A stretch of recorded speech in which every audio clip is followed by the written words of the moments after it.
सभी भाई बहनों को जय मसीह की।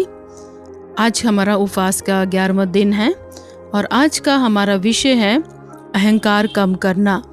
नीति वचन 16:18 में लिखा है, विनाश से पहले गर्व और ठोकर खाने से पहले घमंड आता है। मेरे प्रियो, जैसा आप जानते हैं बाइबल के अंदर घमंड के बहुत सारे उदाहरण दिए गए हैं। यहाँ तक कि नीति वचन की पुस्तक में बहुत सारे बाइबल के उसमें पद भी घमंड के ऊपर पाए जाते हैं। यदि हम देखें तो लूसीफर ने घमंड किया और नबूकदनेस्सर ने भी घमंड किया। और दूसरा इतिहास 26 में भी आप देखें तो राजा उजिया ने भी घमंड किया। यदि हम एक अनुवाद को पढ़ेंगे, जो अनुवाद इंग्लिश का है, द पैशन ट्रांसलेशन, लेकिन उसका मैंने हिंदी में अनुवाद किया इस पद का, नीति वचन 16:18 का, तुम्हारा घमंड तुम्हारे आने वाले विनाश की भविष्यवाणी बन जाता है। जितना आप घमंड करेंगे उतना ही तेजी से हम परमेश्वर की दृष्टि में गिर जाते हैं। हाँ मेरे प्रियो, घमंड हमें ऊंचाई की ओर नहीं, लेकिन घमंड हमें नीचे की ओर ले जाता है। यदि आज हम जबकि उपवास के दिनों में हैं, तो हम अपने आप को जांच सकते हैं कि हम में किसी भी प्रकार का, चाहे वो हमारे एजुकेशन का घमंड हो, चाहे वो अच्छी जॉब का घमंड हो, चाहे वो अच्छे बिजनेस का घमंड हो, चाहे वो आपके आत्मिक दान या वरदान का घमंड हो। अक्सर देखा गया है कई बार लोगों के पास कुछ भी नहीं होता तो भी उनमें घमंड बहुत होता है।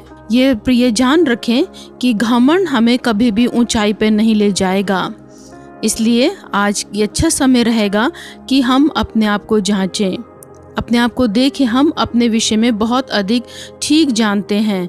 यदि हमारे अंदर इस प्रकार का कोई पाप है घमंड का, तो हम उसको दूर करने की कोशिश करें। घमंड के कारण लोग एक दूसरे के उन्नति नहीं कर पाते। प्रेरित पौलुस कहते हैं कि हमें दूसरों की उन्नति का कारण बनना है, दूसरों को नीचे गिराने का नहीं। इसलिए मेरे प्रियो, हम इस उपवास के दिनों में आज अपने आप को जांचें और परखें कि यदि हमारे अंदर घमंड तो हम उसको दूर करें। आइए हम प्रार्थना को करेंगे। परमेश्वर पिता, प्रभु यीशु मसीह के नाम से हम प्रार्थना करते हैं, प्रभु हमें जांचिए और परखिए कि देखिए कि हमें कोई ऐसी अनुचित चाल है कि नहीं। यदि हमारे अंदर कोई घमंड है तो पवित्र आत्मा, हम आपसे निवेदन करते हमारे अंदर से उस घमंड को दूर कर दीजिए, ताकि हम आपके साथ ठीक रीति से चल सकें। हम धन्यवाद करते हैं कि आपने हमारी प्रार्थना को सुना है। प्रभु यीशु मसीह के नाम से आमीन। यदि मेरे प्रियो, आप यदि और अधिक घमंड के ऊपर या एरोगेंस के ऊपर कुछ सीखना चाहते हैं, तो आप हमारे YouTube चैनल जयवन जीवन के ऊपर, वहाँ पे इन दिनों में हमने एरोगेंस के ऊपर एक लंबी सीरीज़ को दिया है। आप उसको वहाँ पर सब्सक्राइब कर सकते हैं चैनल को, और एरोगेंस के ऊपर वहाँ से आप और अधिक शिक्षा को पा सकते हैं। यदि आपको ठीक लगे तो उसको आप सुन सकते हैं। प्रभु आपको आशीष दे।